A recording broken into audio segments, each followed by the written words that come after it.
What's up, everybody? Welcome back to the new and experienced investor podcast. We've got a real doozy for you today. I'm one of your hosts. I'm Alex Barnett. I'm the new guy. Joe Holmes, the experienced guy. That's right. You know, I'm always talking about mobile homes, and now you're always talking about mobile homes because it's one of the best asset classes in real estate. My opinion. Affordable housing, strong demand, and recession-proof. But today we're looking at the dark side. The dark side, Joe. Did you know that was? I only talk about mobile homes because you got me started a few years back. That's how it is. Yeah. Mm-hmm. So we've made some good money on the purchases and rehabs and stuff. But we're looking at the dark side. We're looking at the dark side. There's a dark side to mobile homes? Dark side. Oh, my gosh. Mobile home investing from Wall Street buyouts to a British billionaire with 12 Lamborghinis to a California guy that got arrested at Orange Theory. Yeah, so we're talking about fraud everywhere, and we've got receipts. So it's going to be a doozy. Strap in. Let's go ahead and start with their private equity. Everybody's favorite, private equity. Have you seen what they've done to what's the sandwich place that we go to? There's a couple, but what's the one over by the Leisure World? Jersey Mike? Jersey Mike's. Have you seen what private equity has done to Jersey Mike's? No. What you used to get a fat stack of meat. Yeah. And then now all of a sudden it's real. Seriously? Yeah. It's been a while. Exactly. Really? See? I knew that would get. I knew that would me that. cut right. Please do not tell me that. That's like, you know, Jersey Mike's just recently sent me a free sandwich for my birthday. Okay. Tell them about your other birthday story. But I haven't been able to use it yet. But it goes on my frequent flyer card, let's say. Right. No, I don't want to talk about the other one. Why? Oh, because that's a private equity thing. They probably got bought out. You think so? Probably. Okay, restaurant. I won't mention the name. Why? Yeah, throw them under the bus. I won't say Red Robin. Okay. Nice. They sent me a free hamburger for my birthday. That's great. I get there, Love that. sit down, I order my free hamburger. I'm with my wife. She's getting a hamburger as well. Yeah. And the server says, well, do you know that I can't use this on your wife's meal because she ordered one of our special $9.99 meals. So I can't combine the two. So I can't give you your free hamburger unless I split the check. And I go, hey, split the check. That's fine. You know? Yeah. Oh, but if I split the check, you have to have a minimum charge of $4.99. Mm-hmm. I go, okay, so what happened to the free hamburger? Exactly. Well, there's rules. $4.99 is your free hamburger. So it's not free. It's not free. It costs $4.99. Exactly. Yeah. And that's just the sentiment that most people have with private equity. But today, we're looking at mobile home parks. Supposed to be affordable housing. Okay. Apparently, they're coming in and just ravaging the... oh, no. Don't tell me that. Yeah. They're ravaging the people living there. Oh. But I want to see your take on it. So let's take a look at this investigation. Okay. I'm sorry, but we cannot respectfully have media on the property. There's something the private equity owners of this mobile home park in Central Florida don't want you to see. We have to refrain from filming, photography. No activity may proceed until our communications representative has contacted you. Can we get your contact information? Absolutely. I had been filming conversations with residents of this park who have seen massive rent hikes. So it more than doubled. Yeah, 125%. That's crazy. As I was walking around, this corporate representative tried to shut us down. So I tried to ask them about some of the issues the folks I was talking to had raised. We're trying to get answers from Legacy about why the rates are going up so dramatically. So they are conducting in a lawsuit at this moment, so there's nothing that I can talk about with that. This whole incident got me wondering, what do these companies have to hide? So we kept investigating. Florida has some of the worst tenant protections in the entire country for tenants and renters of all kinds. They don't. Democrat in Florida. There's some. Yeah, there's some. Treasure their older. It's a mobile home park. What do you expect? People, they just put them in places and let them die. No, come on, lady. I want to tell you about 3 mobile home communities where private equity came knocking on the door, because learning from each one might help us figure out how to protect some of the last affordable housing in the country. I'm here at the Highlands, a community with some... I guess what they don't talk about is these were probably all owned by mom and pop investors at first. And then, Wall Street comes along and probably gives them an offer that they can't refuse. And now they're multi-millionaires. Yeah. So, I mean. Yeah, kind of like SpaceX. What about those people? Yeah, it's like, how many millionaires did that create? Yeah. A janitor. Right. I saw a janitor being interviewed. He's a millionaire, because he worked at SpaceX and they gave him stock. I mean, there's a saying that I'd rather be lucky than good. Yeah. And sometimes it just hits right. People probably thought that whoever started these were crazy. They're like, you're going to start a mobile home park? And they're like, yeah, we're just going to do it. And then, they put in like 30 years, blood, sweat, and tears. And then all of a sudden, Warren Buffett comes along and says, we'll give you $100 million or whatever it is. Is he still alive? I think he is. Yeah. I think Okay. he stepped down from all of his stuff. But he's still alive. He's still going. Oh, that's good. Yeah. 550 residents, because I heard about how people here can't afford the basics like food, medicine, and some elderly folks have had to go find a job to try and pay for the massive rent increase. Sure. Hi, Dan. How are you? Nice to meet you. Nice to meet you, too. Yeah, so this is where the community gathers? Yes, this is the clubhouse. This is our library. Then we have our card room. Men's poker, mahjong, and they have a singles night and they play cards in here. Charlene Gripple moved here in 2021 to enjoy her golden years after a 3-decade-long career in property management. Her husband is a U.S. Air Force veteran. Just a year after Charlene moved in, the park was purchased by Legacy Communities, a real estate investment firm with private equity backing. Really nice. They own over 70 parks across the U.S., with almost half of them in Florida. And last year, residents got hit with a massive rent increase. When you heard that your rent was going to go up that much, what went through your mind? I have to go back to work. I felt like I needed to at least make up the difference of the rent. Are you under the impression that when you reach a certain age, no matter what, you deserve to not work another day in your life? Or is that something that's earned? It's earned. It's earned, right? Yeah. Because there's always these stories about this woman is a certain age and she has to go get a job. But that's the problem with Social Security. Social Security. It's like it's supposed to be the blanket, but it's not a blanket. It's a sock. It's government. It's a sock that's going to keep you warm. Right. The sock's not going to keep you warm. You need the rest of the clothes on your body to keep you warm, which you have to plan for in your entire life. I mean, we started your brand new son with a Trump account. Yep. Yeah. Okay. Happy birthday, America. 250. Hello. Yeah. You know, you got to start. You got to start them when they're bored. I mean, you'd be surprised. Yeah. And there's a lot of people that just think, I'm 65, so I shouldn't have to work. Mm-hmm. Do they go into the prices of these mobile homes or no? Yes, they do. Okay, let's go. Let's keep About going. $700 a month. The rent hike forced Charlene to give up her arthritis medication because it cost $270 a month. This is my fist. This is all I can do. So that's why it's hard for me to work, because I can't grab it. I don't mean to laugh. It's just like they always get those type of people. Oh yeah. My fist only can go like. Yeah. Okay, Give me a pile of change, I wouldn't be able to hold it. And oh yes, you would. The change you would be able to hold it. Come on, would it help you? I had a little more strength, and I could close my fist. What does it feel like to know there's medication that you could be taking, but you can't afford it? These newscasters, man, real estate company. Sometimes I cry about it. It's sad. It's sick. I want to know how much that mobile home is worth. In detail. She's the HOA president, so she knows her stuff. There was a one-time assessment charge notice Legacy had sent us. They did not explain what it was for, except for those words. She's timeout.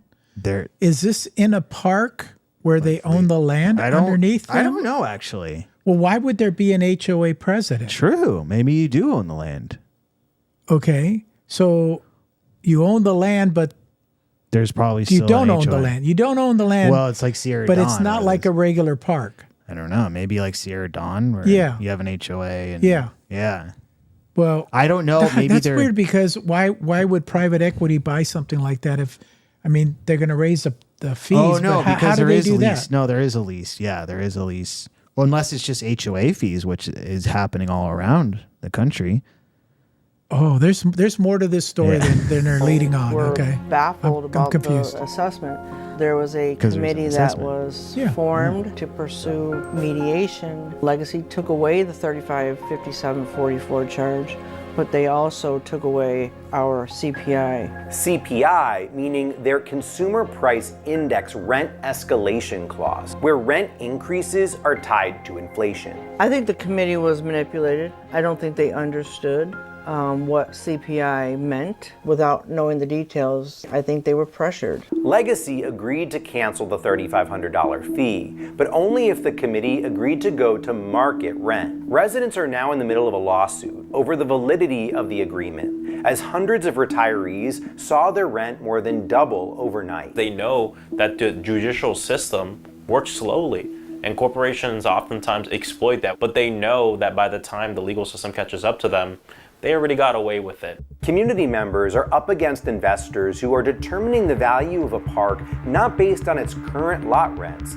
but instead on how high they think they can push them. Legacy Communities is a major owner and operator of manufactured housing and RV communities, and almost half of the parks they own are in Florida. It is a David and Goliath story, and it is incredibly predatory. I think the ugliest thing that we see is swift retaliation against residents who are trying to organize their communities. It's just not fair. It's not right. People that only have one income coming in and paying that amount of rent, it's not feasible. Well, I will say they do have to buy the homes, even though it's on rented land. Leased land. Leased land. Yes. So you do get stuck, and they can just raise the rent, and then Yes. you're evicted and foreclosed on at the same time. Yes. Because you can't take the homes. A lot of them have in their clause you can't take the home with you. You can't just take it with you. That's not good, but yeah, I've seen those. Yeah. So it's kind of I think they're just money grabbers. I don't know. I mean, it's a retirement community, 55 and over. Where do they think people get the money from? Gail Berghold lives around the bend from Charlene. She lost her husband 2 years ago. I have a car payment that I'm 2 months behind on already, so I don't have the money left in my account to pay it. A lot of people in here are just living on Social Security. It's just not right what they do. And that's where private equity has people trapped. Legacy's basically cut the legs right out from under us in terms of what home values are. We have no ability to sell. We paid $180,000 for our place, put another 40 in it. I'll be lucky to get 30, 40 cents on the dollar. Why is the value of your home half of what you paid? Because of the rent. Because the rent doubled. We would love to sell it and get out, but we can't sell it because people are giving away their homes. Charlene and her community have spent more than $50,000 in legal fees trying to fight Legacy. But the lesson here is that residents aren't giving up. They're organizing and fighting back. And increasing rents and depreciating home values aren't the only issues that mobile home residents are facing. Yes, she's my roommate now. She pays a certain amount and I cover out everything else. I saw this ad in the next door publication. 76-year-old Tony Corbett lives in Gulfstream Harbor, a mobile home park in Orlando owned by Sun Communities, a publicly traded company on the New York Stock Exchange, valued at over $16 billion. Residents have seen their lot rent go up almost 50% since Sun Communities took over the park in 2014. Oh, she's gonna come right to you? Okay. Tony ran her own limousine service called West Wing. She laughs about how she somehow fit the stretch Hummer limo in her driveway. Did you think that this was going to be what life was like at 76? Absolutely not. I mean, nobody thinks like that. I was in business till I was 69, and then I sold my business and came here to live, and it's been hard, struggling. And they keep saying everything's going down, but it's not. Everything we see is going up. With residents like Tony at Sun Communities feeling so hopeless, I wanted to know if any park was having success taking on these private equity companies. Which brings me to the third mobile home park I want to tell you about, 1,400 miles away in Brunswick, Maine, where residents got wind of their park owner's intent to sell to private equity and faced a crisis over what they could do to stop it. Janet Fournier is one of the community leaders. Hey Janet, how are you? What went through your mind when you heard that the park was going to be for sale? What was the worry that residents had? For me, it was like, how do I fix this? Because that's who I am. I knew that if an out-of-state conglomerate came in and bought this property, that there was a high chance of many of those folks having nowhere to go because they wouldn't be able to afford the increase in rent. The root of the problem is when private equity comes knocking on the door of mom and pop park owners who are ready to sell to the highest bidder. And in most cases, residents never even hear their park is for sale until the deal is closed. Luckily for Blueberry Fields, the timing was just right. As residents, we had 90 days after the owner's notice to make an offer and to secure funds to purchase. The state of Maine strengthened its laws in September 2025 to give mobile home residents the right of refusal, giving them a real shot at purchasing their mobile home park. Is that good? It's good. It's been around forever. The right of refusal for renters? Yeah. Muirlands. It's called Sesame Street, the park.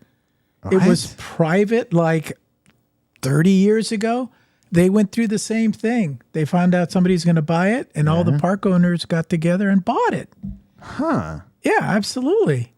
Okay. Like, Where is this? mom and pop Muirlands? doesn't. It's on Muirlands near Los Alisos. Sesame Street. Sesame I Street. heard that. Yeah, Sesame Street. Yeah. Okay.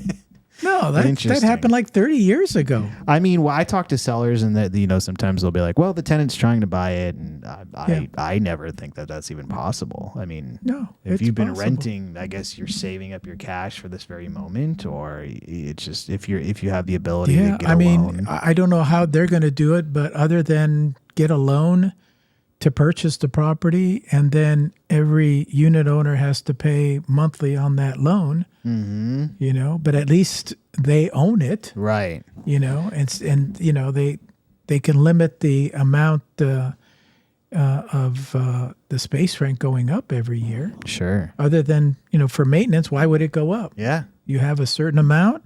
You're paying the bank every month for 20, 30 years, whatever the loan is. Mm-hmm. At that time, it's paid off.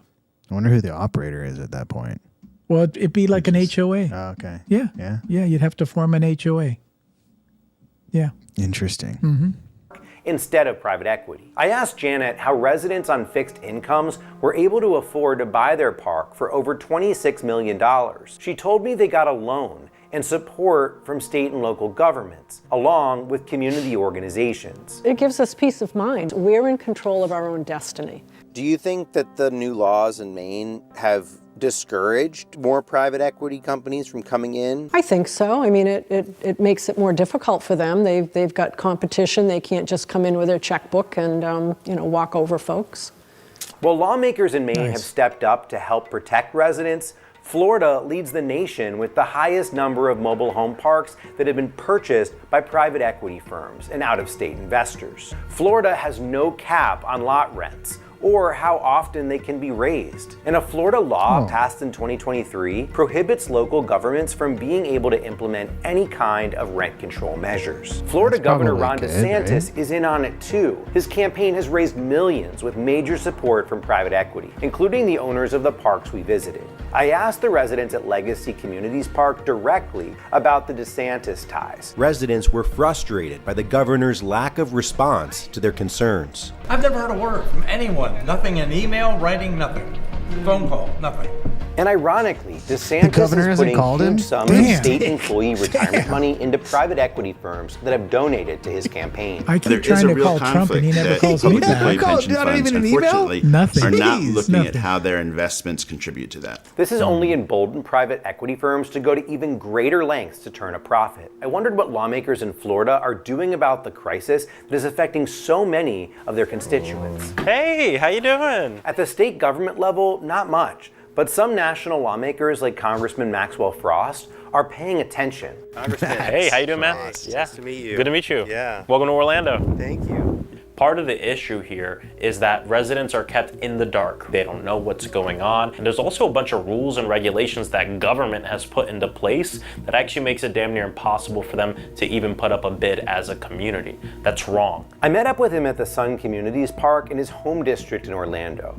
He's recently introduced a federal bill that will give mobile home residents around the country a chance to buy their parks like they did in Maine. What our bill does is give states large sums of money through federal grants and says if you are able to increase the number of manufactured communities that are owned by the people who live there, you're able to qualify for these big sums of money that we'll give you. When doubters in Congress might you say, know it comes with big sums of money from the government, don't you? Kickbacks. Somebody gets a little extra off, just a little off the top. Kickbacks. Most of it's still there. It's just a skim. Just kickbacks. Just like off the cappuccino. Donation to his campaign. Yeah. Yes. I wonder if they have anything like that in California, where if we start building mobile home parks but never actually finish them, but we keep getting grants. Oh, that's the industrial homeless complex idea. Yeah, and we build like one or two a year, and it's like it's really hard with the weather and climate change. Yeah. Tiny houses. Tiny houses. Yeah. Stretch. I say the only reason it's a stretch is because you just said it is. We're literally the ones writing the legislation. We're the ones here writing the rules for the nation. For residents I met already under private equity control in Florida, they know it's an uphill battle and long for better days that existed before private equity took over their park, but they aren't giving up. What do you think would solve this? This makes Legacy honor our original prospectus. CPI plus 2%. Okay. That's it. That's what we all signed for and agreed to. Do what you said you're going to do. That's all. Both Sun Communities and Legacy are two of the 6 private equity firms named in a congressional probe launched by New Hampshire Senator Maggie Hassan into the business practices that are having a harmful impact on residents nationwide. Okay. See ya. I'll see you after a while. Going to book club. Okay, going to book club. Bye, Ellie. Spending your golden years in the sunshine used to be an iconic part of the American dream. Now greed has created a new reality for Florida's working class. Seniors are being forced to live with roommates again, and even skip important medication. But people like Janet and her fellow residents in Maine are showing us it's possible to restore that dream. It means rebalancing affordable housing towards tenants, not investors. Okay. Yeah. I mean, it's like fine. Let's do that. But it's let's come back in 10 years and look and see what happened. Like, what is that park turned into in 10 years? Right. They're like, we don't have enough money for our roofs are caving in. Yeah. Yeah. And Janet needs a new roof. What about my roof? She's on the board. Her roof gets fixed right away. What about mine? You've been there, huh? Yeah. I just know about HOA squabbles. Yeah. The HOA, whoever's on the HOA gets their stuff fixed right away. Mhm. And then the rest of the tenants, even though they have nothing broken, are pissed off about that. Correct. Yeah, I mean, it's like, okay, so who took that raw piece of land and created the mobile home park in the first place? It wasn't a bunch of tenants that got together. It was an investor, a mom and pop investor, with the dream, I'm assuming, of exiting. And all their hard work finally paid off. And they were the ones that dedicated their lives for 20 years. But no, we got to give it to the people that, at the last second was like, oh, I'm retiring. Like the last second retirees are the ones that are always. Don't wait. Get your Trump account today. I know. I know. There's another YouTuber who he always brings this up, and he's like, I bet you if I went through their whole spending of their whole life, they just pissed away so much money and didn't save for their retirement. Yeah. But there's always gonna be a news story. The lady had a business. No, I know. Like, lady, aren't you saving for the future? I mean, you're smarter than the next door neighbor who did not have a business. You've got to be. No, fortunately. The spending gets out of control. It's something you got to watch all the time. Yeah. One of the pictures that she had in the background of herself when she was younger, she looked like she was having a good time. Exactly. She definitely looked like she was having a good time. Exactly. Yeah. She remembers the 80s and 90s very well. Very well. Yeah, especially down in Florida. Oh my God. With the limo business? Florida was crazy in the 80s and 90s. Yeah, that's right. Oh my God. Wild West. It was drug capital of the world. Cocaine cowboys. Yeah. Yeah. It's like, and she had a limo service, and who do you think she was shuffling around? Exactly. Yeah. Wow. Interesting. But then they'll just, then Ethel has to go work at the grocery store again, and it's sad every time. But it's like, did she just party the whole time? I don't know. Maybe I'm the dick for even asking. I don't know. But I don't know.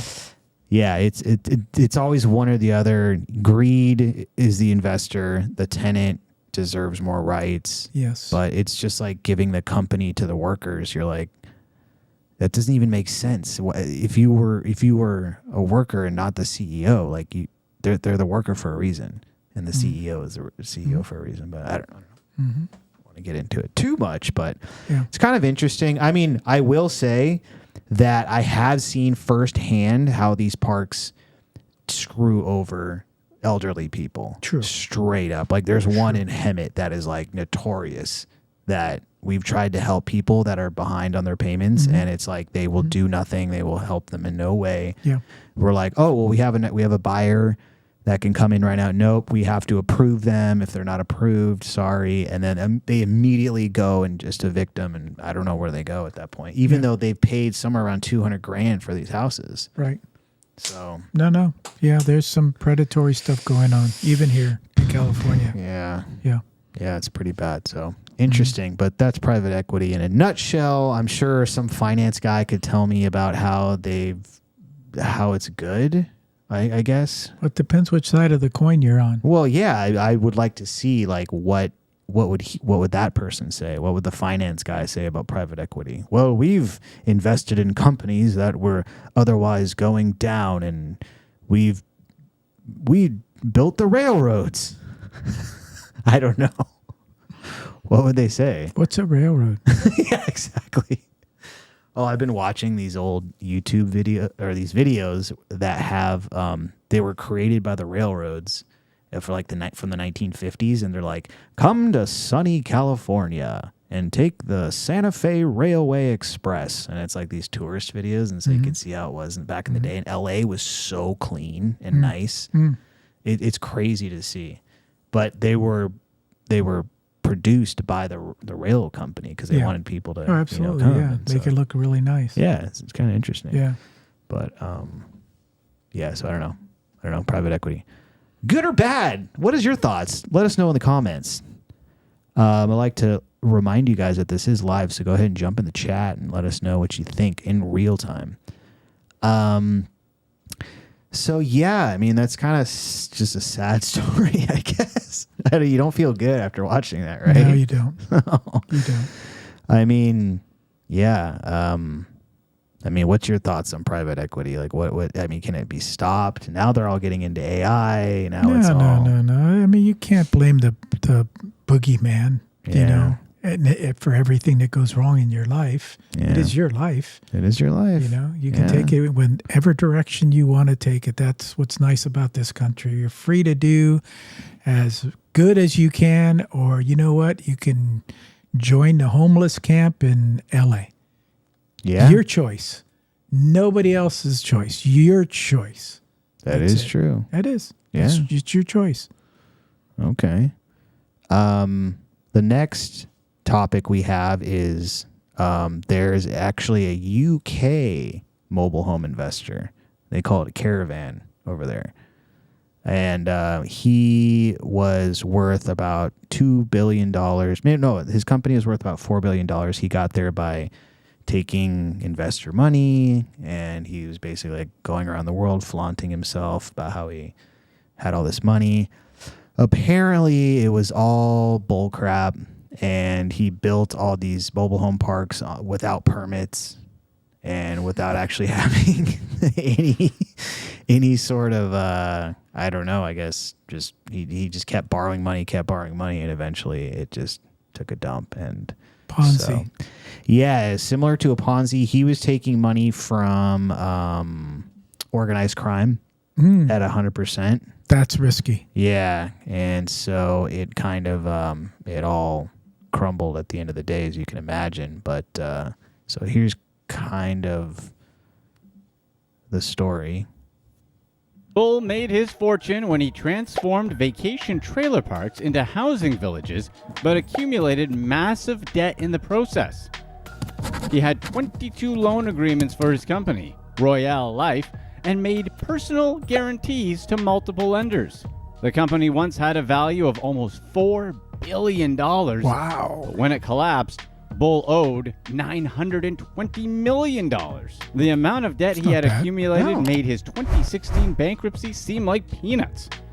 Because this guy has been bankrupt more than once. Years before RoyaleLife went bust, Bull faced bankruptcy as he owed creditors almost $5 million. As a result, he fell into a deep depression and was out of work for months.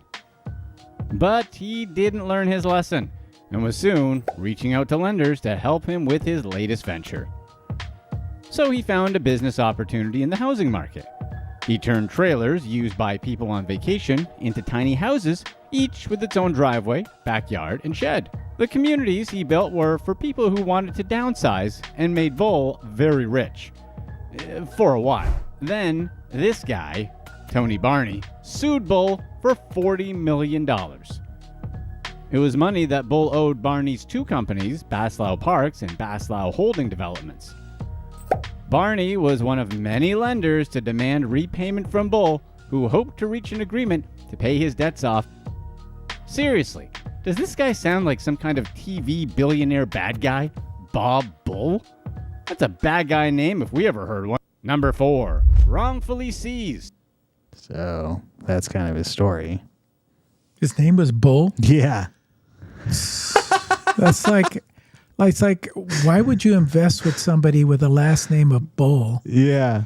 And Madoff is another one. I know. It's like, it's right there. Dude, he's going to make off with your money. It's like, he's telling you up front. Yeah, or and he's telling you it's bullshit. Bankrupt Freed or whatever, like. Yeah. Right? Bankman Freed. Brinkman fraud. It's like people, come on. Yeah. And of course, he's done it once and he necessarily got away with it. Yeah. He's going to do it again. He's going to do it Why again. would you invest with this guy? He's a smooth talker, apparently. Apparently. I mean, look at the woman that he was with. Obviously, smooth talked her. Yeah. You know? Well, that just costs money, I think. But that if you really, just have there's no love there. Come if on, you have a certain Alex. Come on. If you have I can just see the love there between them. Yeah, they are at the Eiffel Tower. That is nice. Yeah, bald head. But yeah, and overweight. Apparently, he has this like 30,000 square foot mansion that's just sitting empty now. Nice. People are just like going in there and. But, here's the problem. When you get this money, then you start doing this and posting it on social media, posting this, and your investors are wondering where their returns let's see. What last story we did. Yeah, I talked to one of my billionaire friends. We went to Hawaii. We were sitting in a hot tub. Yeah, I know I lost, what was it, 15 million? Yeah. 15 million, but... Yeah, and he told me to stop talking. Yeah, no shit. Stop talking. Jesus. Yeah. It's crazy. I mean, all the signs are there, but I just don't get how, these guys can just, I don't know. They just smooth talk their way into it. And the idea is. How old is this guy? I think he was like 46. He's a millennial. Yeah. Yeah. Yeah. They live their life on social media. They've got to, tell everybody how good they're doing. I know. Until their downfall. Yeah. And then nobody looks at the downfall stuff. Yeah. Did they have any pictures of him in jail or anything like that? Did he even go to jail? I don't think so. Not yet. Yeah. He's being sued and he just is filing for bankruptcy. And when's this? This was a few years ago. Oh. Bloomberg just came out with this big hit piece on him, but so it's got the update and everything. But it's behind a paywall, so I didn't read it. So, but I thought it was an interesting story, but yeah, it just kind of shows you that. I will say he did find a gap in the housing market, which led him to, build what is essentially a mobile home park for people that want to downsize. And I guess in the UK, they don't have a lot of those. So, you know who does not have any mobile home parks? And I found this out at the last Bigger Pockets Hawaii convention. Hawaii. I know. I asked the guy that was a real estate agent. I asked broker. I asked him, well, where the hell do you put the old people? He goes, we put them with other old people in places, single families and stuff like that. Yeah. But no, they don't have mobile home parks. Seems like it would be a good place for that. I would think so. I mean, maybe not because the land is so valuable over there. You've got, beach views from wherever, especially, top of the volcano. There's beach views from there too. Yeah, definitely. Yeah. The land's not worth much, but you do have a nice view from up there. Yeah, that is true. Yeah, that is strange. There's got to be a reason, but let's go find out. Let's find out. Let's ask. Yeah, I'm sure people. We don't need to ask. We need to go there. That's true. We need to be boots on the ground. Absolutely. That's the only way to do the real due diligence. Yeah. Yeah. Tell the wives we're going for a Hawaii investigative trip, and they're not invited. Let me see. How's that going to go over? Not too well with a 3-month-old, but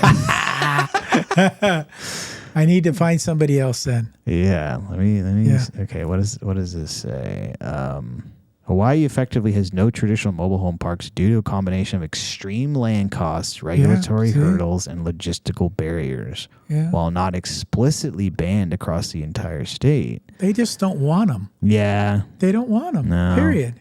Yeah, and then there's some states that put them in Hurricane Alley. Yeah, I know. And it's like, let's let them do it here, and then the hurricane comes and wipes everybody out, and they go, oh yeah, we'll just start all over again. I know. That's Why kind not? of what I people picture when you say mobile home. It's like Twister. It's like mobile home, single wide, tin, just flying in the air. Yeah. Yeah, I don't know. Dorothy. Dorothy. Dorothy. They're different now, though, folks. They're different. Yeah.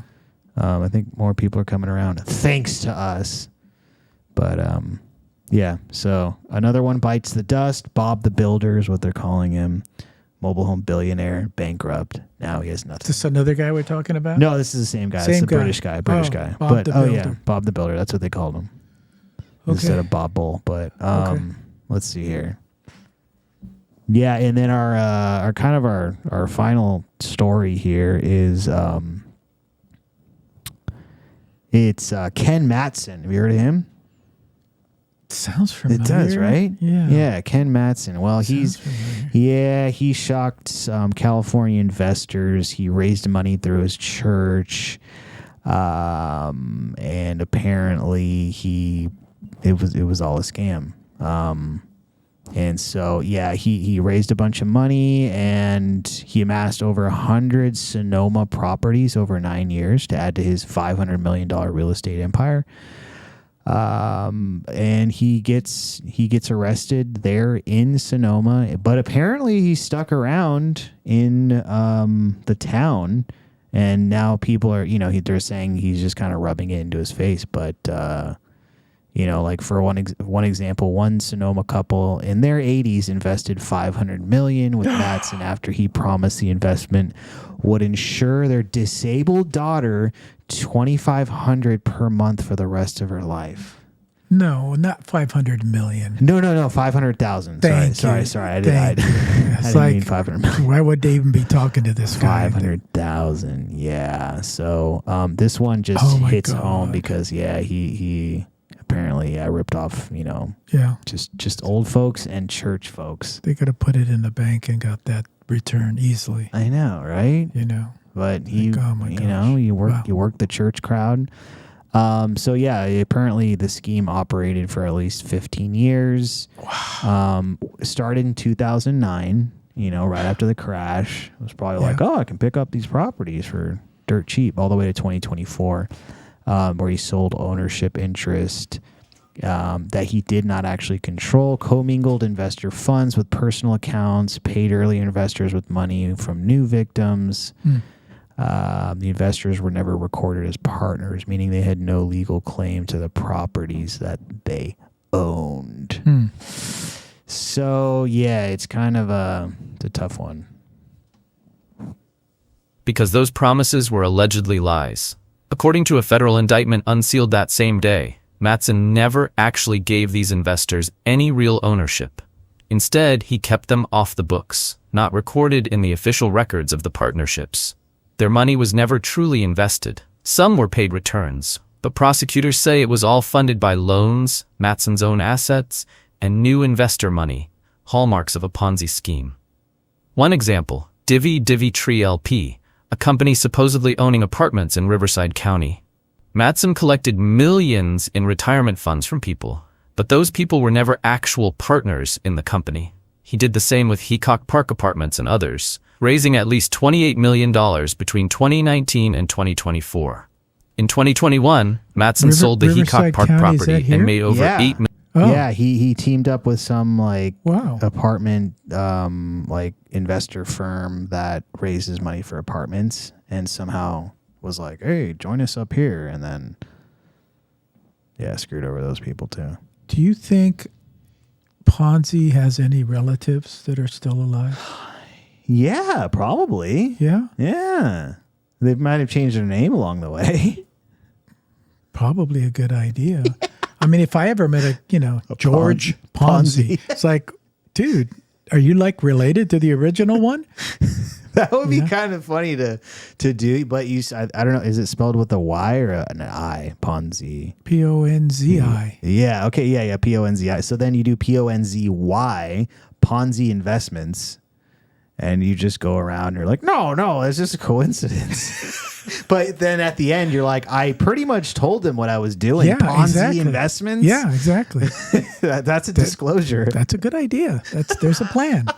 There's a plan. That's a disclosure right there. And go to the church members. Oh, yeah. Yeah, they're very giving people. Yeah, I know. That's a lot of predators are in there. God. No kidding. $1 million, but he didn't inform his off-books investors. Instead, this is what's crazy. I mean, and it's just people being not sophisticated. He's like, here's the wiring instructions. Just send your money here. I'll give you the returns. They're like, oh, okay. It seems pretty easy. Yeah. They're not like, am I, on the title? Yeah. Am I, even though, am I on the deed? Am I on the deed? Even though I'm finding that, you could put anybody in a lien position, they could be 300th in lien position. True. So that's very true. It's like, well, yeah, that's when you have to do your due diligence and check. Like, how many people are on this lien before me? 299. Oh, okay. Yeah, I think I'm going to pass. Yeah. Oh, man. Oh, my gosh. Yeah, I think, I don't know. I mean, I don't know what the answer is. Is it like that more regulation from the SEC? That's never the answer. But because there's the 503B, the 503C, Reg D. I'm starting to learn about all this stuff where some of the people are accredited, some of them aren't accredited, but you can't know them personally, and you have to, there's like but you're self-reporting. There's a lot of rules that have gone on in the last 40 to 50 years. Yeah. Yeah. But it's all like self-reported. And then once somebody kind of blows the whistle on it, then they get involved and they're like, all right, let's take a look. Yeah.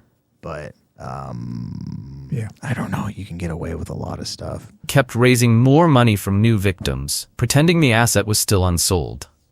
Then, in April 2024, the SEC began investigating. Rather than comply, Mattson allegedly deleted thousands of files after being told to preserve them. An act that led to an obstruction of justice charge. On May 13th, 2025, a grand bleach on the servers, or is that what it is? Yeah. Jury filed a 9-count indictment against Mattson, which includes 7 counts of wire fraud, 1 of money laundering, and 1 of obstruction of justice. He now faces up to 20 years in prison for each wire fraud and obstruction count, and 10 years for money laundering. Mattson is scheduled to appear in federal court on May 23, 2025, before Magistrate Judge Alex G.C. in San Francisco. May 23rd? 2025. Yeah. Do we know what happened? I think he's out still. Okay. I should have done a little bit more digging here. This case highlights the devastating impact financial fraud can have, especially on those who can't afford to lose what they've spent a lifetime building. Thanks for watching. That's the worst part. It's just like people's life savings. But here's an interesting sort of like people are. So they started auctioning off the. A Sonoma man is suspected of running a real estate Ponzi scheme in the North Bay, and the properties he allegedly bought with other people's money are now going on the bankruptcy auction block. John Ramos reports on how the alleged scheme has impacted the entire town. Scheme. That's it.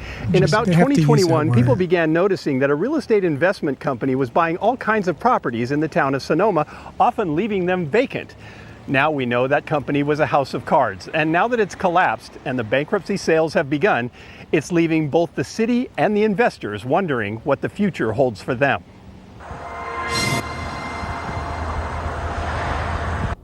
His name is Ken Mattson. He and his business partner Tim Lefevre began buying up dozens and dozens of homes and commercial properties in and around the town of Sonoma, and he didn't seem to mind paying more than market rate for a lot of them. His plan was to, tear it down and rebuild something, promising that everyone can come back after it was rebuilt. But it's just been sitting vacant. David Eicher and Lisa Storment smelled a rat and started a group called Wake Up Sonoma to investigate the matter. So he's buying property over value, and then he's like, how can he be making money off of these things if he's paying so much for them?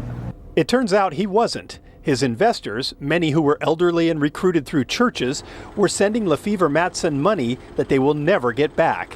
When the company collapsed, Maria Crane lost virtually everything she and her husband had saved for their retirement. So we got statements saying our increase, and he was making up that money, that information, but we thought we were safe for getting statements. They were our financial advisors, and we thought we were planning well, and now we are scrambling to make ends meet. Now she's gone back to teaching, and her husband, at age 70, will have to keep working as well. The town has also paid a price. Working. Many of the properties sit empty, their fates tied up in the courts. One familiar business, the cheese factory, has since reopened under a new buyer. It looks more like the beloved cheese factory that we used to know and love. But when it was owned by Mattson, the once popular specialty deli was hit with a boycott from the community. I mean, if the right person takes ownership of some of these beloved historic buildings, they'll get a lot of community support. Mattson is facing criminal charges, and there is also a bitter irony in that for the investors. Because he too is a co-owner of some of the properties, he stands to get a portion of whatever is generated through the bankruptcy property sales. Whatever Ken uses for his own legal defense comes out of whatever pot is left that could go back to investors and creditors. So of course we're like, we don't want to pay for the defense of the man that has committed a crime against us and stolen our livelihood. So far, 6 Lefevre Mattson properties have now been sold out of bankruptcy, with dozens more to follow. And just as their initial purchases artificially raised the price of real estate in town, now their deflated sales price are likely to bring down the value of their neighbors' homes. Jeez, so Pete. That's crazy. But yeah, he's still walking around. Here, this thing. We were watching this earlier. It's kind of interesting that I guess if you live there and your whole life is there, it makes sense. I had an interview with the investors, and they were heartbroken. Just wondering, do you have any comments? I find it really interesting that you're still living in Sonoma, which is a place that you've basically really taken advantage of. People are pretty upset with you. I mean, I don't really know how you can still show your face around here. Surprised no one's like, I guess because they're all old church people. Is that his wife? It would be great if you would make some sort of statement as though you're not in hiding all the time.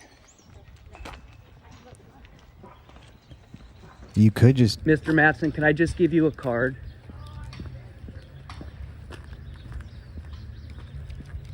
I'm hoping you would sit down with the Press Democrat for an interview. Yeah, right. Mm-hmm. Let's do that. I think it would really go a long way to soothing some of the concerns your investors have. Yeah, right. That's what I want to do. Press Democrat.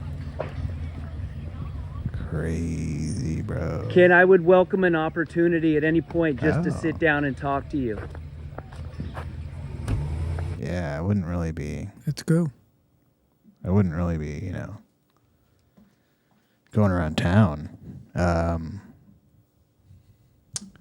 I would do some sort of religious angle, and you just be like, look, I've been praying on it, and I mean, God's forgiven me. I hope you can.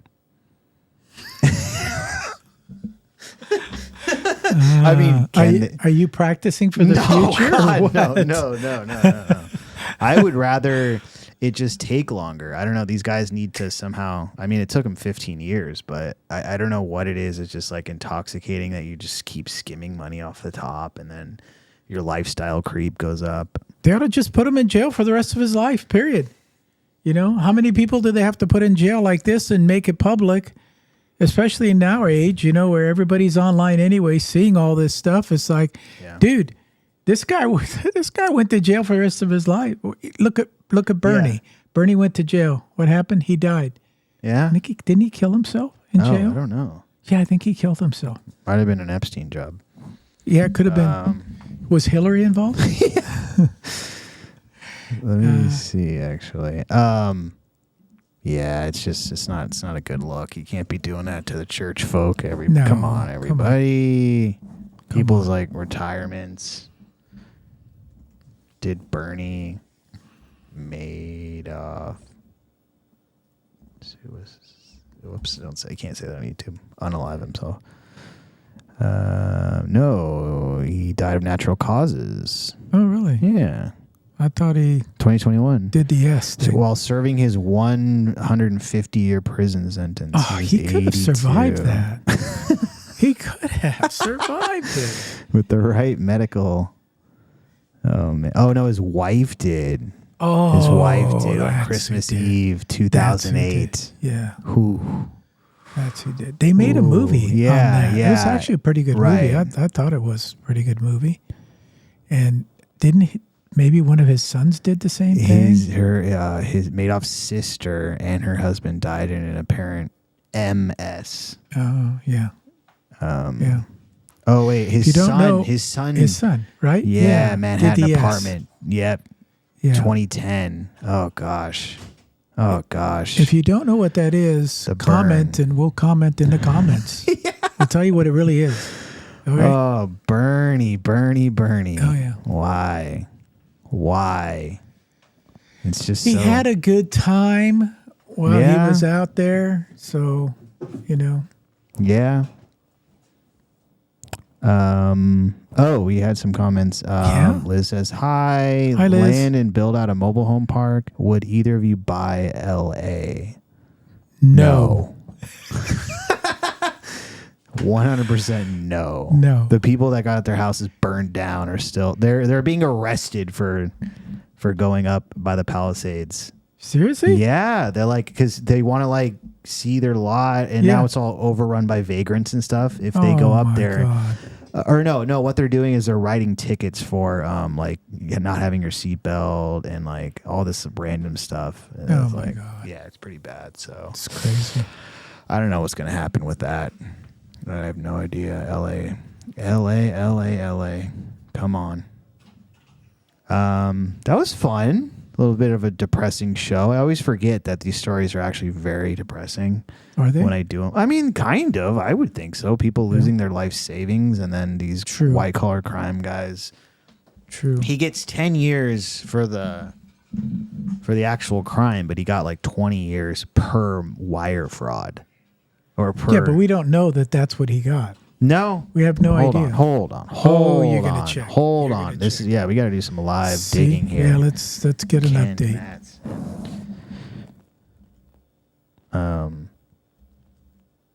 What, charges or no? Verdict? Verdict. 2025. It's got to be. It's public, right? Oh. Everything's public. There's no verdict in 2025. He was indicted in May 2025 and pleaded not guilty to 9 felony counts, including wire fraud, money laundering, obstruction of justice. So when's the next? He initially signaled an intent to plead guilty to 1 count of wire fraud in April 2026, with prosecutors proposing a 12-year prison sentence, but he withdrew the offer in June 2026. So I did actually read this a couple days before they were supposed to have his plea in, or his offer, or whatever you call it. He changed it to not guilty, which probably pissed off the prosecutors. He has reverted to a not guilty plea, and his trial is scheduled for April 2027. We'll be following along live in the courtroom if you guys want to join us, April 2027. Prosecutors allege he operated a classic Ponzi scheme, defrauding hundreds of investors over $100 million. So tune in live. Joe and I will be in the courtroom. We'll do a podcast from there. Yeah. We'll be in the back like, can you believe this a-hole? I'll be a year older then. Yeah. We all will. Is that how it works? Yeah, it's crazy. Everybody ages? Everybody I thought ages. it was just me. It's nuts. Damn. So they float a 12-year prison sentence after all that. Wow. I mean, jeez. Wow. Jeez. And then he gets to pay for his defense with the funds of the properties that get sold off. Oh, man. Nice. Woo. Kenny boy. Wow. I'd probably take the 12 years, because if he goes to court, he's going to get way more than that. There's no doubt. Yeah. Yeah, you don't want to go to trial. Yeah. Maybe before then they're going to say, okay, we'll settle for 10. And he'll say yes. It's like, and he's got a $6 million home in Piedmont, which is like, I think that's like wine country. I think it's like a wine estate. He's got a $6 million home. That's the problem with these guys. You should just... I hope he has a lot on the hook for bail. You know, because why not take off? Hey, there's an island for sale, I heard. That's right. Maybe he can buy Epstein's Island. There you go. Yeah. Yeah. And then what do they do? It's probably got good security on there. Yeah. At least some cameras here and there. Mattson ordered to hand over deed to house. The hits keep coming. Come on, guy. I don't know. But you know what? After the 12 years, everyone forgot about what he did. And he comes out and he starts a new company. Yep. And he goes to white collar college. Yeah. Inside. Same thing. Learns all the tricks. Learns how to do it all over again. And he's like, some guy in there's like, you know what you did wrong with the wire fraud? Yeah. You got to make a separate email. It doesn't come back to you. Yeah. Oh, God. I don't know. Okay. Yeah. So, anywho, be on the up and up. Overall, that's what we say here. And it's better to just be truthful and do what's right. That's what we like to talk about. That's right. We are against fraud.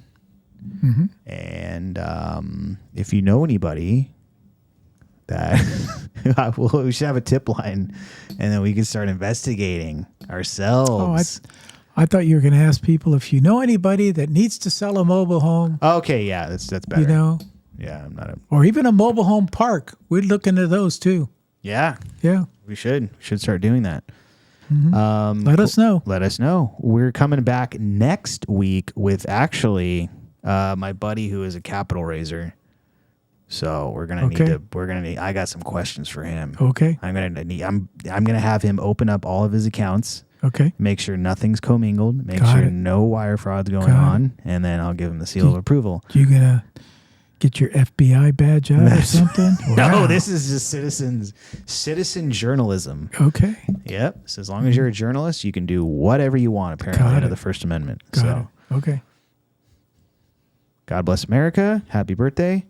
And we will be back here next week. We'll see you next week. See you. If you want some more advice on real estate investing, reach out to us one-on-one.